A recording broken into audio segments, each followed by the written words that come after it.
Hello everyone, मैं रमेश वर्मा आपके साथ फिर आया हूं अपनी नई वीडियो के साथ, जिसके अंदर मैं आपको बताऊंगा कि किस तरीके से पोरस पाइप का जो ये रेटिकुलेशन सिस्टम है ये कैसे काम करता है।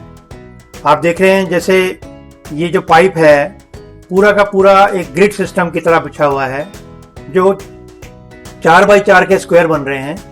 ये 4x4 के स्क्वायर बनने का एक पर्पस है, जिसके थ्रू हम केमिकल जब डिस्चार्ज करते हैं तो ये अपने दोनों साइड से 2-2 फीट के एरिया को कवर करता है, जिससे कि पूरा का पूरा एंटायर जो एक स्क्वायर का एरिया है वो कवर हो जाता है चारों साइड से, और कंप्लीट जो केमिकल पहुंचना चाहिए ग्राउंड लेवल पे, सरफेस पे, वो पहुंच जाता है और टर्माइट को ग्राउंड से ही खत्म कर देता है।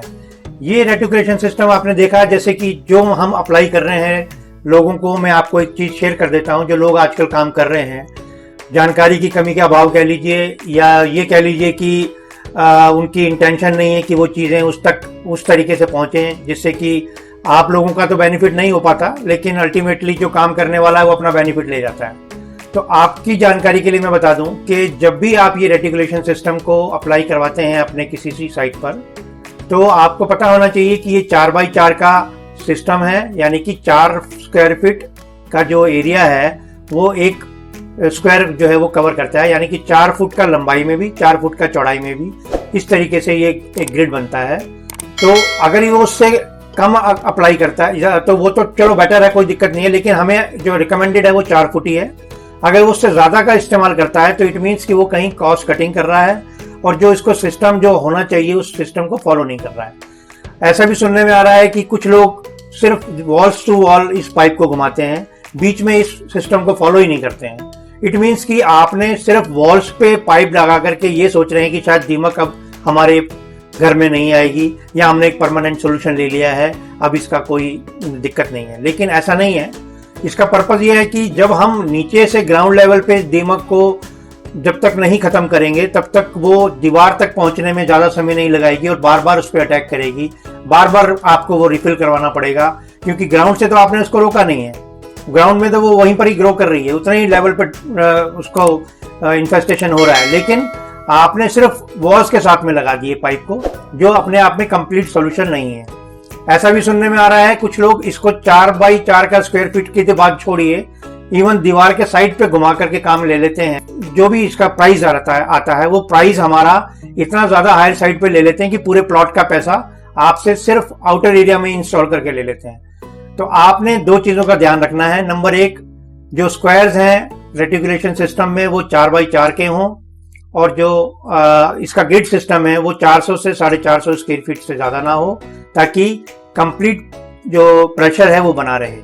अब मैं बताता हूँ इसके अंदर एक और एड ऑन चीज करने वाली क्या है, कि जब हम ये पाइप इंस्टॉल कर रहे हैं तो इसके अंदर आप लगाने से पहले इसको आप इसके थ्रू पहले आप रेत बिछाइए नीचे।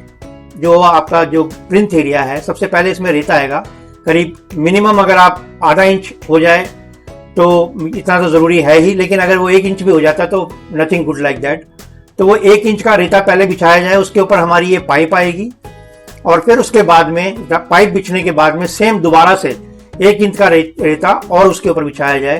तो इससे क्या होगा कि जो आपका ये जो ग्रिड सिस्टम है, एक तरीके से रेत हमारे लिए कुशन का काम करती है, और रेत अपने आप में एक एंटी टर्माइट का एक जो सिस्टम है उसको रोकती है, दीमक को ऊपर नहीं आने देती है, क्योंकि वो जो अपना आपको कवर करके चलती है वो कवर नहीं कर पाती, बैरियर आ जाता है एक तरीके से उसको रेत के थ्रू। तो एक तो कुशन का काम करेगी, और दूसरा जब हम केमिकल डिस्चार्ज करेंगे इसके थ्रू तो वो मैक्सिमम एरिया को कवर कर जाएगा रेत होने की वजह से। तो ये जो 3 सिस्टम है, जो तीनों के तीनों 100% कारगर होते हैं हमारे इस टर्माइट सिस्टम को, रेटिकुलेशन सिस्टम को पूरा करने के लिए। तो इन चीज़ों का आप ध्यान रखिए। ये हमारा पूरा ग्रिड सिस्टम हो गया जो हम प्लिंथ एरिया में इंस्टॉल करते हैं। तो आज जो मैंने आपको जानकारी दी इसको आप ध्यान में रखिए, और इसी सिस्टम से आप अपना प्लिंथ एरिया में ये टर्मीपोर का पाइप यूज करके इसको बेस्ट रिजल्ट आप ले सकते हैं। अगर आपको आज का मेरा ये वीडियो अच्छा लगा हो तो आप इसको शेयर कीजिए, लाइक कीजिए और सब्सक्राइब कीजिए। आपके जो भी क्वेश्चंस हैं, डाउट्स हैं, आप मुझे व्हाट्सएप कर सकते हैं, कमेंट कर सकते हैं। Thank you.